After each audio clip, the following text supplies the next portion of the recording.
यदि आपको ये ज्ञान समझ में आ गया कि हम कहाँ रह रहे हैं और किस उद्देश्य से हम जी रहे हैं और हमने करना क्या चाहिए था, हम कर क्या रहे हैं, तो अब सिर पे पैर रख लो। सिर पे पैर रखना बहुत तेज दौड़ना किसी आपातकाल स्थिति में कहीं कहीं पैर टिका कर व्यक्ति के। तो अब आपको ऐसा समय मिला है कि इस समय रहते रहते आप अपना कर्म बना गए तो मोक्ष प्राप्त हो जाएगा, सदा के लिए झंझट मिट जाएगा। आप इस लोक में रह रहे हो, आपके बच्चे आपको कितने प्रिय हैं, आपके माता पिता आपको कितने प्रिय हैं, आपके पति पत्नी भाई बहन आपको कितने प्रिय हैं। आजीवन आप जिस संपत्ति को संग्रह करने में लगाते हो आपको कितनी प्रिय है, उसके लिए ना जाने कितने झगड़े कर देते हैं, लड़ाई कर लेते हैं, मुकदमे कर देते हैं। तो ये कितनी अच्छी वस्तु है जिसको आप इतना लगाव रखते हो, तो और फिर ये तुरंत छोड़ देनी पड़ती है, मृत्यु हो जाती है। ये क्या कारण है? जब आपका ये कारण समझ में आओगा तब आपकी रुचि बनेगी परमात्मा के पाने में और सतलोक जाने की। अन्यथा ठीक है, जैसा करोगे अन्य कहीं आपको ऐसा स्थान नहीं मिलेगा जहां आपकी भक्ति शास्त्र अनुकूल हो। और शास्त्र अनुकूल साधना करने से आपके इतने शुभ संस्कार बन जाएंगे, यदि पार नहीं हुए तो आप ना जाने कितनी बार तो देवता बनोगे इस भक्ति से। इतनी महत्वपूर्ण भक्ति है, इतनी कीमती है, इसकी इतनी वैल्यू है। और ना जाने कितनी बार पृथ्वी के राजा भी बन जाओगे अपने ही पुण्य कर्मों से। और फिर उससे भी अधिक आप फिर कुत्ते गधे सूअर भी बनोगे। तो इस झंझट से छूटने का, इससे छुटकारा पाने का अब समय आ गया है। अब इसको चूकना नहीं है।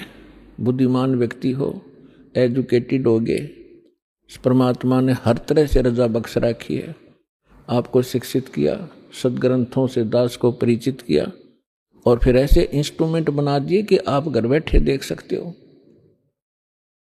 अब भी कोई परमात्मा प्राप्ति नहीं कर सकेगा, सतलोक जाने की इच्छा जिसकी नहीं बनेगी, तो फिर वो मनुष्य के शरीर में पशु ही है, मनुष्य नहीं है। इस ऐसा ज्ञान परमात्मा ने आपके रूबरू करा दिया है। जिस दिन आपकी सही रुचि बनेगी, यो ज्ञान समझ में आओगा, आपको इस लोक की कोई भी वस्तु अच्छी नहीं लगेगी। इंद्र दा राज काग दा बेष्टा, स्वर्ग के राजा की गद्दी भी आपको ऐसी बुरी दिखाई देगी जैसे काग की बींट होती है, टट्टी होती है। और अब तक हम एक सरपंच बन जाओ तो काग पीटते फिरें, एमएलए बन जाओ तो पता नहीं क्या बन गए, मंत्री मुख्यमंत्री बन जाओ इस छोटे से टुकड़े के, तो हमारी बुद्धि खराब हो जाती है। इस ज्ञान से सेटिंग होगी, यहां से इच्छा हटेगी। आपने देखे होंगे मुख्यमंत्री हेलीकॉप्टर से जा रहे थे, आगे उनके स्वागत के लिए माला लिए खड़े थे, रास्ते में क्रैश हो गया हेलीकॉप्टर और उस भगत जी के हड्ड भी ना पाए कि 3 दिन तक। तो खाक है यह जीवन। तो आपने गहराई से सोचना पड़ेगा। ये कोई डूम बाट के गीत नहीं है, परमात्मा का बता आध्यात्मिक मार्ग है। और परमात्मा कहते हैं ये कहन सुन की बात नहीं है, ये कर पाड़ने की।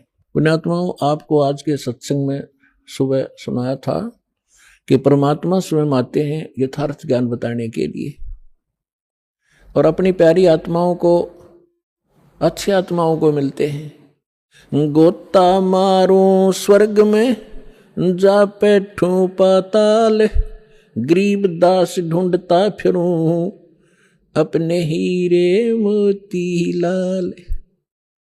कबीर साहब गरीबदास साहिब जी को मिले,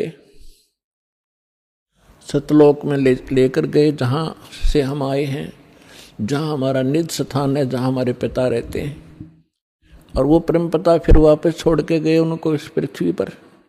आंखों देखा वो वहां का नजारा, वो दृश्य, सारा दृश्य, और परमात्मा से प्राप्त उस ज्ञान से परिचित होने के बाद परमेश्वर ये कह रहे थे, गोता मारू स्वर्ग में, जा बैठूं पाताल, गरीब दास मैं ढूंढता फिरूं अपने हीरे मोती लाल। आप उस परमात्मा के वो हो हीरे और मोती, यानी बहुत ही प्रिय आत्मा हो। आप तक परमात्मा ने किसी भी माध्यम से संदेश पहुंचाया है और अपनी शरण में लिया है। आप वो पुण्यात्मा हैं। अब जब परमात्मा यहां आए हुए थे, घर घर डोला करते थे, कहीं भी चौराहे पर खड़े हो जाते थे, एक तारा लेके अपनी अमृत वाणी को सुनाया करते थे। परमात्मा की वाणी में आत्मा को अट्रैक्ट करने का इतनी पावर है जैसे चुंबक लोहे को खींच लेती है। अब इस मालिक की वाणी को सुनकर आत्मा अपने आप जैसे खिंचाव होता है, और ऐसे परमात्मा की वाणी इसको धंधेड़ कर रख देती है, इसको विवश कर देती है सोचने के लिए, तो कर क्या रहे हो, करना क्या चाहिए था। पृथ्वीपति चकवे गए जिनके चक्र चलंत, रावण सरीखे कौन गुण भाई ऐसे गए अनंत।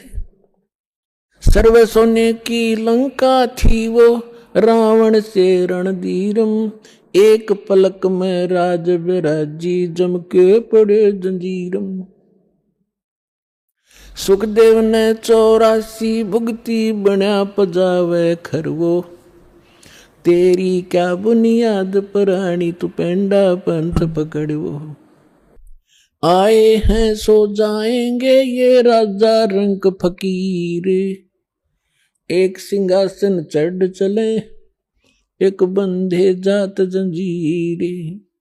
कबीर हरि के नाम बिना ये राजा रसब हो, माटी लदे कुमार के भाई घास न डाले कोई।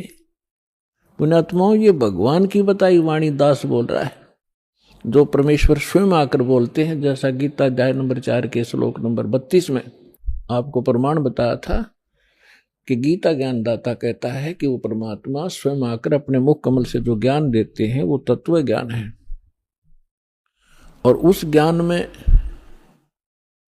वो विशेष जानकारी है आध्यात्मिक यज्ञों की, यज्ञ माने धार्मिक अनुष्ठानों की, और उसको तत्वदर्शी संत ही बता सकते हैं उस परमात्मा के उस तत्व ज्ञान को। तो ये वो तत्व ज्ञान की वाणी है जो भगवान ने बता रखी है। अब हम ये समझें, क्योंकि हमने समय पर अब मनुष्य जीवन में मनुष्य जीवन जैसी ही सुविधा प्राप्त होती है, कुत्ते के जीवन में कुत्ते वाली ही सेटिंग होएगी, तो अब हम ये भूल जाते हैं कि उस समय पर खाना मिल जाता है, जब चाहे चाय पी लें, जब चाहे दूध पी लें, हैं, भूख लगे खाना खा लेते हैं। और जब ये शरीर छूट जाएगा, क्योंकि ये मिला इसलिए था, ऐसी सुविधाएं और ऐसी बुद्धि दी थी कि आप इसमें परमात्मा पाने का प्रयत्न करें।